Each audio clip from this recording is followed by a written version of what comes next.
Hi, welcome to Technical Writing Uncensored. I'm Diana Payton, and I'm here with Dakari Carey, programmer, technical writer, and AI researcher. Welcome to the show. Hey Diana, thanks for having me. It's so cool to be able to chat.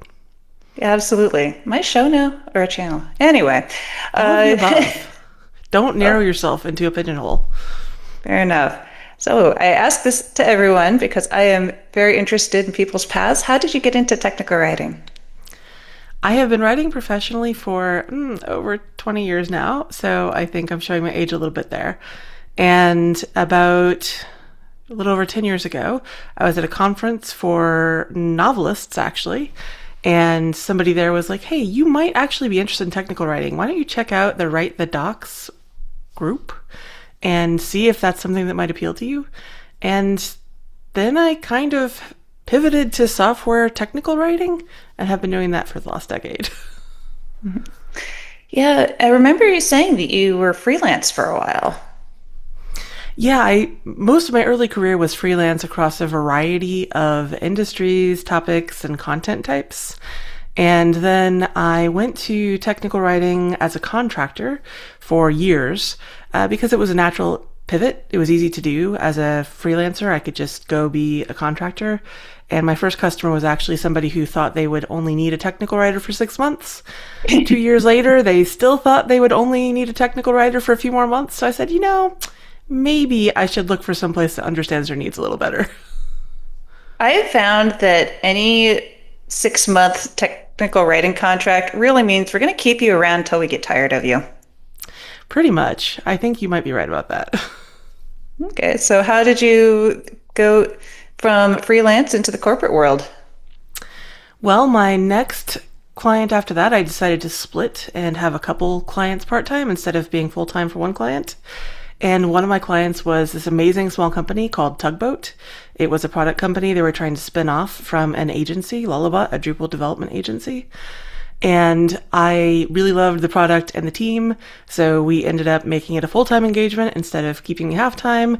And then after I was there for a while, they understood that there was stuff for me to do. So they offered me a full-time role. And I said, you know what? That actually makes a lot of sense. I think that's a great idea.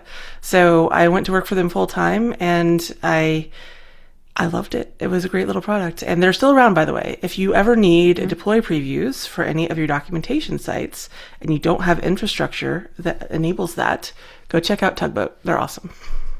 Cool, yeah, I've only used Vercel, so nice to Yeah. know that there's competition in that market. Yeah. So you call yourself a programmer technical writer. How is that different from a regular technical writer?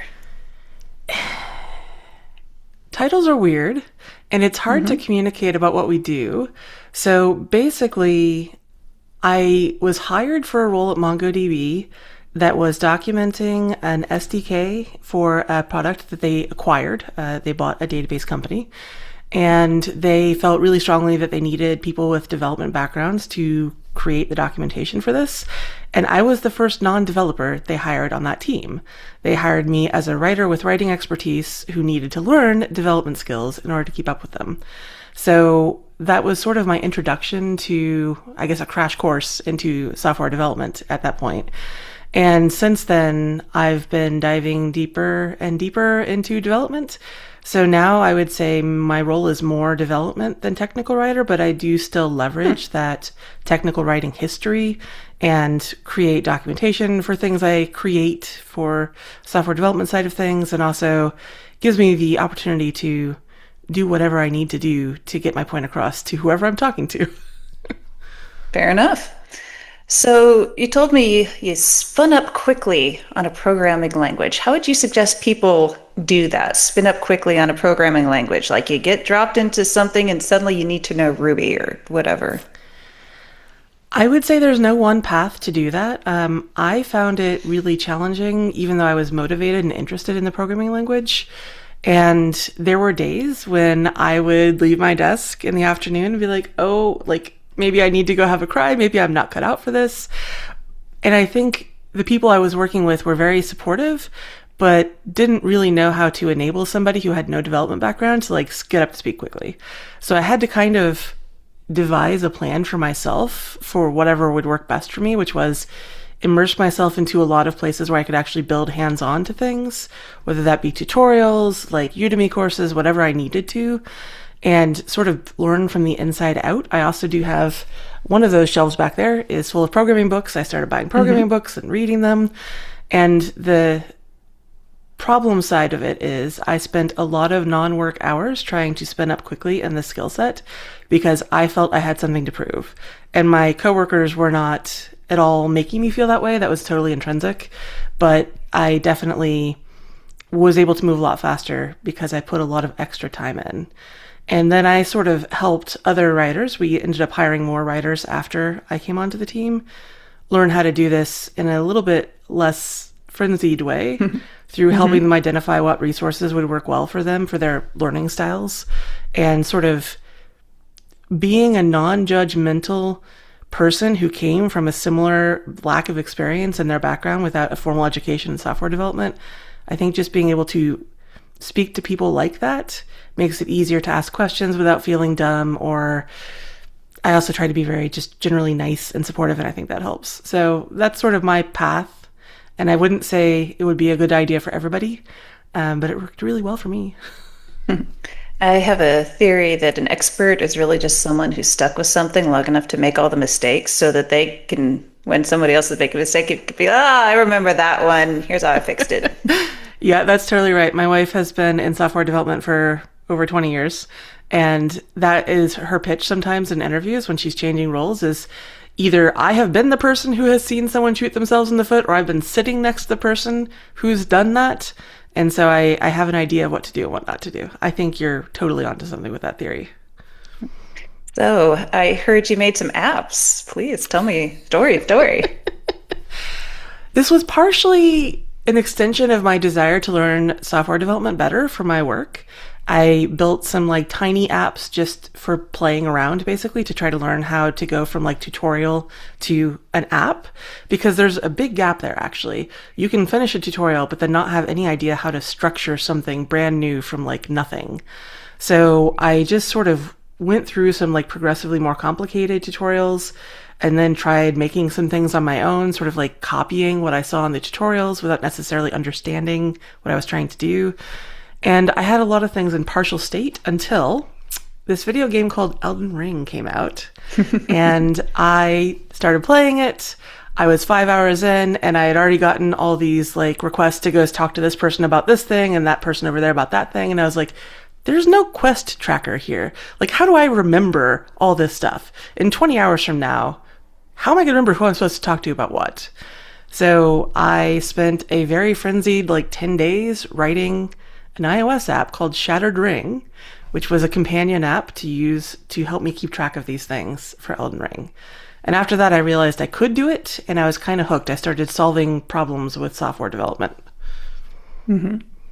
Yeah, you told me your brain doesn't understand stuff unless you build something. So what else have you built?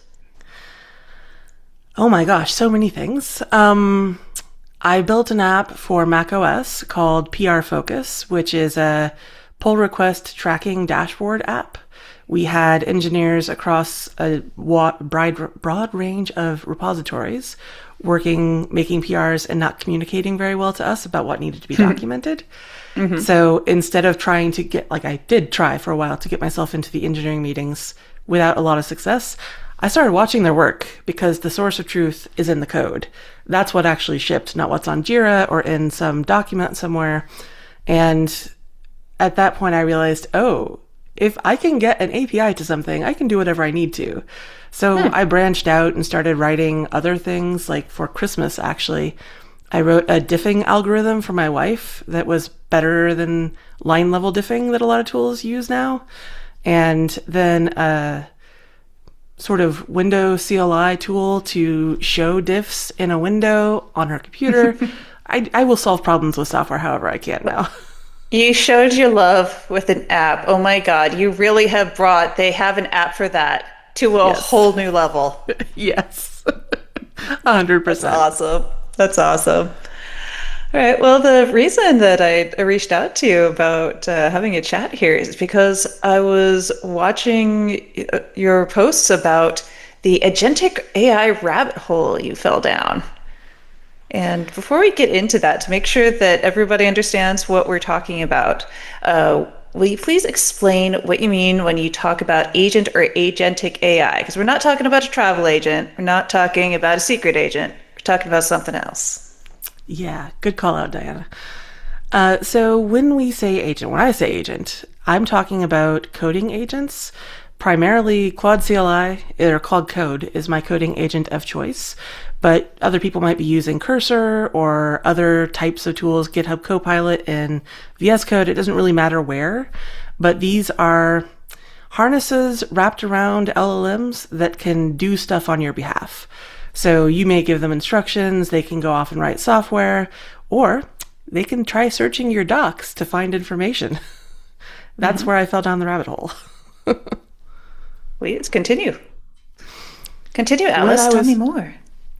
of course, I accidentally got side nerd sniped into a very deep dive on this new thing that Claude put out last September, which is now being adopted widely in agent platforms called skills, agent skills. So the idea is these are collections of markdown files and other related resources that can extend an agent's capabilities, typically through repeated instruction sets. So for a task you might want to do like multiple times, you might create a skill for that so that you can just have the agent do that every time without having to explain it every time. I proposed that our organization should publish some official skills. And at the same time, the product organization also proposed this, two diverging proposals within a week of each other coming at the same time. And the product folks were strongly motivated to move fast on this. There's a lot of activity in the industry. I wanted to understand what the quality requirements were, so I did a deep dive because that's how I learn things. And as I was doing a deep dive to try to understand the quality of agent skills and various like effects of how they are created, I watched Claude Code try to access hundreds of websites while we were in a session. And I saw a lot of different types of failure modes. I actually had Claude start tracking all the different types of failures that it encountered while doing this particular session, and over many sessions actually. And after I finished that other project, I went back and said, okay, now I have this like list of problems with docs or with sites in general, but it was mainly docs coincidentally. Is there something for me to explore here? So I went deep diving on that. It has been quite the rabbit hole. Okay.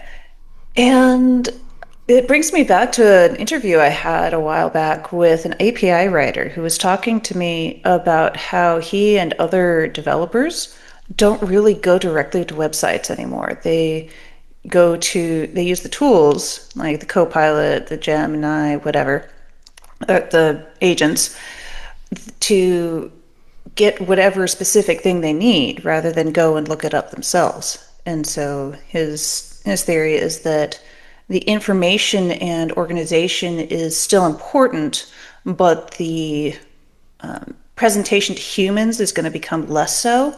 However, we need to really make sure that the agents can understand it, and the crawlers and the scrapers and all the rest.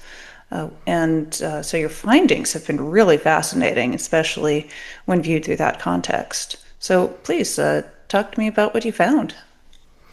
Yeah, well, first of all, I have to agree with that person. I think that's spot on. What I found was agents' access patterns of websites and documentation mirror human access patterns, but they have limitations that I was not expecting them to have. It makes sense if you dig in and start thinking about it, but for example, I'll talk specifically about Claude Code because that's what I was using for a lot of my research. Claude Code has a particular tool that it can call to perform web fetch operations. It's called web fetch. And it basically goes to a website somewhere and let me rephrase. It sends a background agent off to a website somewhere that gets the content of the site. And if the content is small enough, it passes the content directly back to the foreground Claude that you're talking to. If the content is over that size, it will summarize whatever it found and pass the summary information to the foreground Claude. It may or may not say that the information was truncated, or the summary that it may provide may be based on completely wrong information because of web fetch as a tool having a mechanical truncation limit, which I also didn't know about. There's a hard cutoff. For Nobody those of you who don't documents. know what mechanical truncation means, Yes. is it makes it shorter Yeah, thank automatically. you. Yeah, there's no option for the agent to search outside of that content range. It just can't see anything else. Good call out. Yeah, so sometimes the background agent actually looking at the site will say something about the content being truncated, but often it doesn't. And so the foreground agent has no way to know that it may need to do an additional type of retrieval operation. It's just sort of a silent failure in that case. And there are a lot of things that can cause that. Most notably, most websites, including documentation sites, are optimized for human viewers. That's what we've been doing for decades. So the HTML often has nice table of contents, different types of navigation paradigms for humans, like tabs that you can select to see code examples in your language, or maybe only see the steps for a specific type of configuration or deployment that you have. And that's great for human viewers. But for agents, what they see may be hundreds of thousands of characters of CSS or HTML before they ever get to the page content. And I actually observed, once I started digging into this in more detail, the background summary agent sometimes said, this is a CSS page about a documentation site. There was no idea that it actually contained content relevant to the user's task. It is wild. Yeah, I mean, yeah, the examples you had in some of your articles are just kind of horrifying that, the page is CSS and Yes. like two sentences of actual documentation, and that was the truth as far as the agent was concerned, or that, I mean, LLMs has kind of become what everyone has been trying to get and build, but that it didn't automatically look for llms.txt. Yes. Yeah. I think that also highlights something that I've realized as I've started talking to other people about it. LLMs.txt as a proposed spec was actually designed to address the idea of LLM model training crawlers.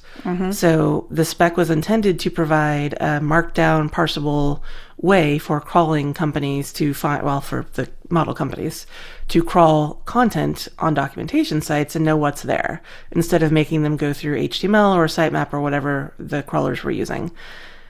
Research has indicated that the model training companies don't want to use that.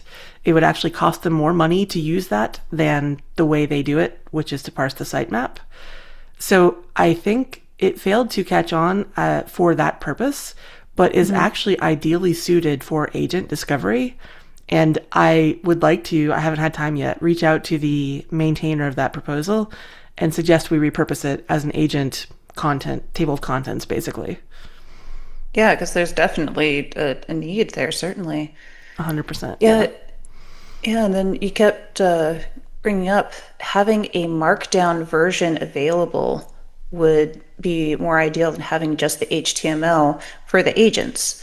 And I mean, probably for other similar crawlers too, because I know that SEO crawlers have issues with tabs and JavaScript, and like unless they are very specific, they generally can't click buttons and expand text or click into different tabs on a page.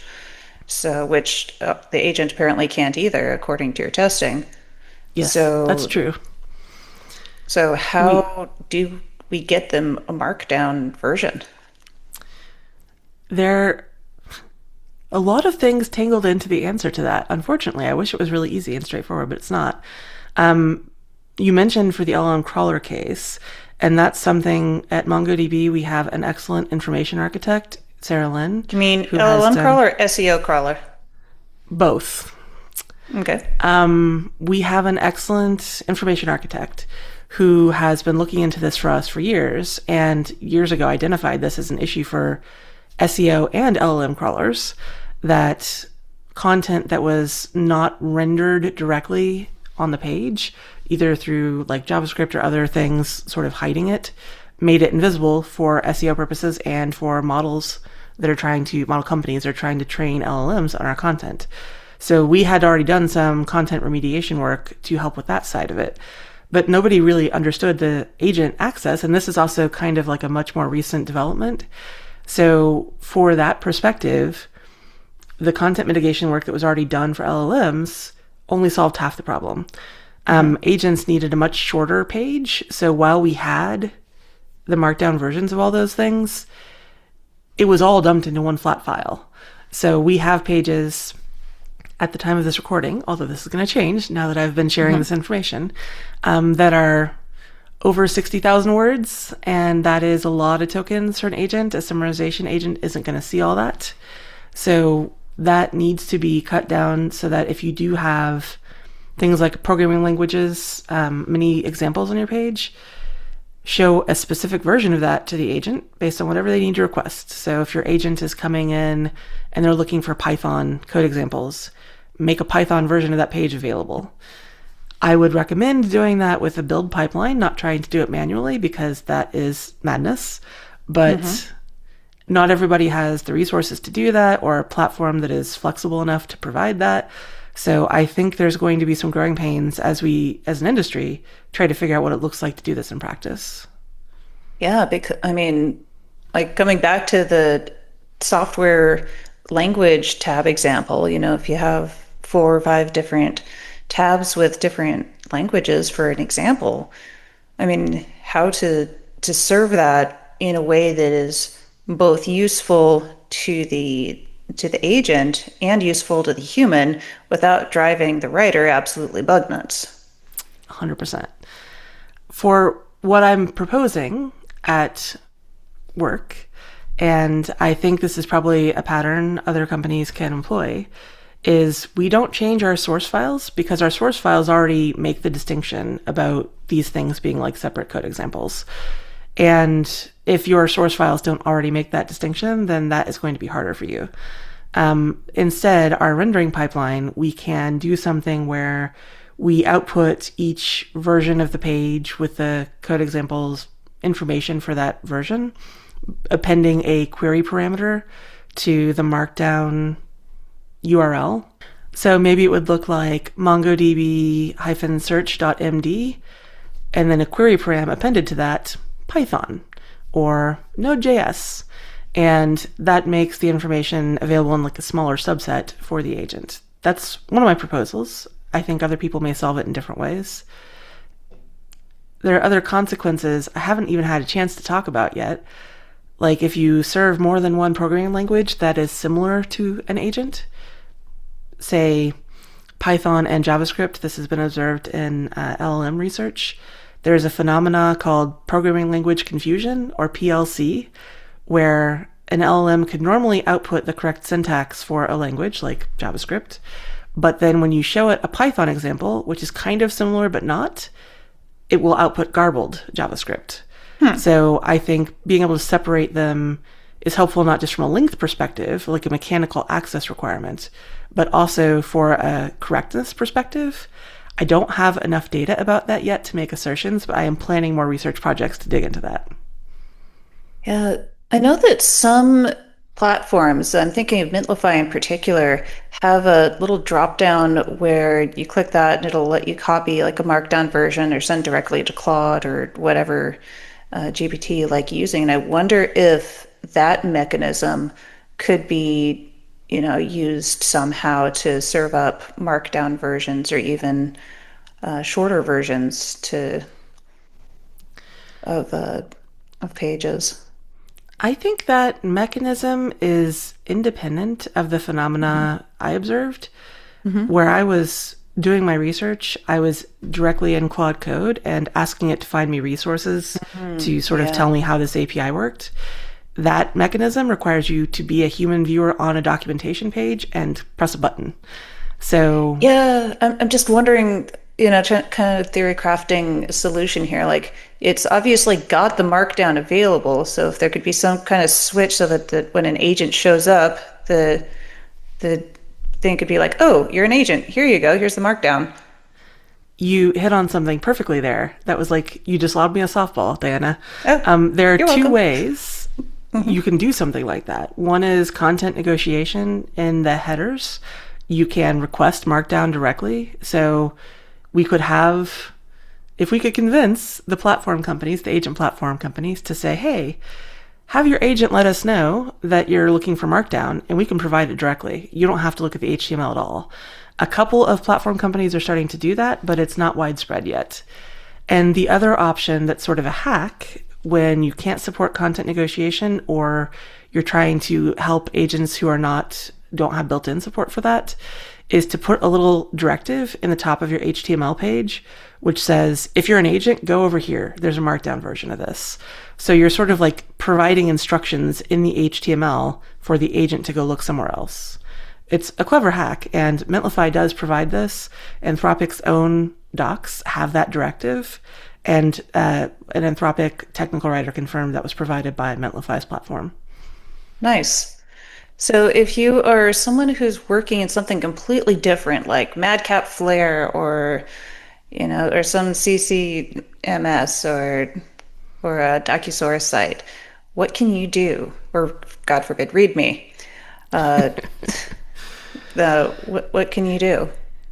I think you're left with whatever capability is built into your build pipeline. For each of these platforms, the build pipeline looks different. So I can't generalize a solution, but I think it is work with the platform developer and try to get support for these things built in. And I do know some documentation platforms are using additional platforms themselves.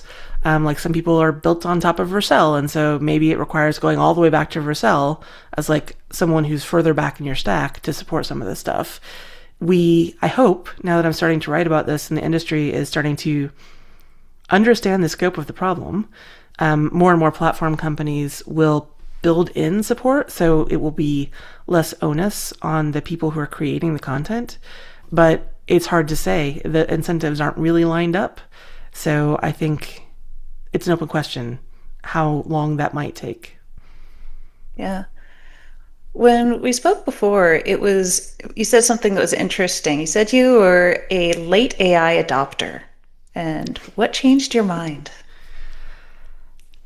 I am nothing if not pragmatic. And I saw last year, especially in summer and going into fall, for me, I observed this most in like August area. There was a big shift. And I think it coincided with some models getting much better at reasoning and writing code. And it seemed to really signal a tipping point in the industry where more and more people were adopting these tools. And I was worried that if I were seen as hostile or unwilling to adopt the tools, that might mean I missed out on opportunities or I had negative repercussions at work. Not that I think anybody I work with would, be mean to me or anything like that, but I'm looking out for my career. So Totally. I wanted to experiment with the tools myself and try to see. I was partially a slow adopter because I tried early adopting and was really underwhelmed with the quality. And I'm realizing now, as I'm digging into all these quality related things, maybe that's a me problem. But I do think the quality has really improved in these tools. I'm using them a lot myself now. And the thing that changed was my willingness to engage with them and my worry that if I didn't engage with them, I might get left behind. So I started digging in. So, do you think AI is coming for our jobs? I think that varies greatly depending on where you work. For me, I have seen AI be a tremendous value add to enable me to work much faster. You can kind of see from the output I have been producing in the last few weeks in particular, I could not have done this without the help of AI, not on this scale. But I think some companies who don't understand what technical writing involves or maybe feel there's less incentive now to invest in documentation or communication because it is perceived in some way as easier with the aid of these tools, those companies may make bad choices and people who work in those companies may be affected, and that's awful. I hate it. But I will tell you that as I have started digging into this more, I'm more convinced than ever of the value of documentation and the technical writing profession. I don't know what will take for the industry to sort of clue in to that. We'll find out. Yeah, my view is that you need to have good content to train a model on, or to have, to say garbage in, garbage out. And to do that, to have somebody come up with something new, you actually do need a human directing things. Even if it's gathering the information to put into something to help with the first draft, and then make sure that the output is actually coherent and good. Yes, Because if the model, if you ask it about something that it doesn't know about, it will confidently lie. So you have to give it good input, and you that's where do. we come in. 100%. And it's funny you should say that about the output. I was actually just chatting with some people in Write the Docs today about trying to use AI tools for style checking and validation of output. And there are some interesting limitations there too. I would love to talk more about some other time. Deterministic tooling is your friend there, because trying to have the agents or LLMs do that type of checking for you has big limits. Yeah, we definitely need to do a follow-up on that. But for now, any advice for people dealing with this lousy job market and trying to find work in this time of turmoil? Yeah, I think I wish I had something more insightful to say. Mainly, it is understand the circumstances are not about you, it is about this climate. And I am a pragmatic person, so my advice is do what you think you need to do. And that if you think it's change roles, change industries because you're having a hard time, don't feel stuck trying to do what has worked for you in the past. Do what you need to do to take care of you and your family. And Hmm. hopefully you can survive long enough for the industry to catch up to where it needs to be again. And we will understand what the new state of technical writing looks like. But right now we're in a period where I think it's very much in flux and varies a lot depending on the org. Absolutely. Yeah, it varies depending on the day. Yeah, definitely. For sure. All right. Any closing thoughts, Dachary? Don't be afraid of AI or agent tools. Try them out. They can be a major unlock. You just have to be willing to experiment. Totally agree. Well, thank you so much, Dachary, for joining me. And everybody watching, thank you for hanging out with us on Technical Writing Uncensored. If you enjoyed this content, please like, subscribe, and hit the bell icon. And we will see you next time. Bye. Bye.